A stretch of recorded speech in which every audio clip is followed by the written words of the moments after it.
Start over ikke.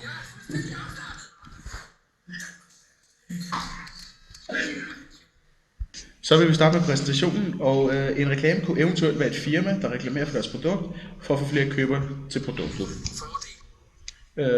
Så har vi noget med lyseatræf, A-kassereklame, og den emotive sprogfunktion bliver brugt på den måde, at babyerne i videoen har voksenstemme og råber af de andre babyer, fordi de står i baggrunden, der prøver at fortælle om A-kassen. De bruger babyerne til at få folk til at grine, få humor i reklamen og vække seernes følelser. Så har vi lidt om detaljer og sproganalyse. Det første, man lægger mærke til, er selvfølgelig de talende babyer med voksenstemmer. Efterfølgende lægger vi mærke til den forreste babys sprog, der benytter sig af bandeord, for eksempel eller som hold kæft. Vores umiddelbare indtryk er, at det er rørende og humoristisk reklame, samt kommer reklamen ud til en bred række af seere. Der er ingen tekst i reklamen, udover til sidst, hvor der står 3F af Danmarks stærkeste A-kasse, som egentlig bare viser, hvad babyerne snakker om. Til sidst, til de sidste, som stadig ikke fanger det. Så er det dig. Så er det mig. Oliver Dahl. Der er ingen tekst i reklamen, udover til sidst, hvor der står 3F's Danmarks stærkeste A-kasse, som egentlig bare viser, at babyerne snakker om, og til sidst stadig ikke fanger det. Altså det er den forreste baby, prøver at komme ud på budskabet, ikke? Ja. Sproget har indflydelse på reklamen, at babyen snakker grimt til de andre babyer, ved at bede dem om at holde kæft, og på den måde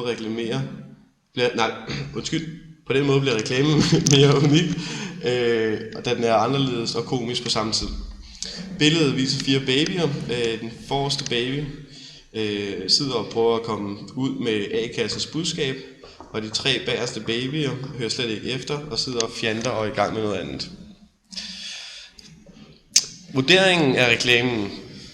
Reklamen i sig selv skal huske på sin humor og det grove sprog. Den er ikke særlig troværdig, da det eneste man ser er 4 babyer, der snakker om det, hvor de 3 af dem tager pis på det, så ingen beviser eller noget bliver brugt på at gøre den mere troværdig. Reklamen fungerer vel efter hensigten på den måde, at de tager pis på det hele. Så har vi lidt om vurderingen af styrker og svagheder af reklamen, altså af selve reklamen, kommunikationen, selvfølgelig i koncentrat til selve den reklame, vi har valgt. Det giver jo god mening. Reklamens styrker er, at de får fat i de fleste mennesker. Det omformulerer lige. Reklamens styrker er, at de får fat i det noget, de fleste mennesker synes er sjovt, og på den måde bliver det husket.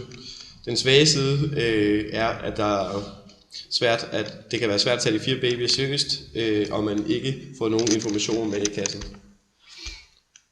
Perspektiveringen til en anden kommunikation, hvor vi har valgt nyheder, er, at de 2 ting har til fælles, at de begge informerer om ting, mens reklamer fokuserer på et produkt, hvor nyheder går meget bredt.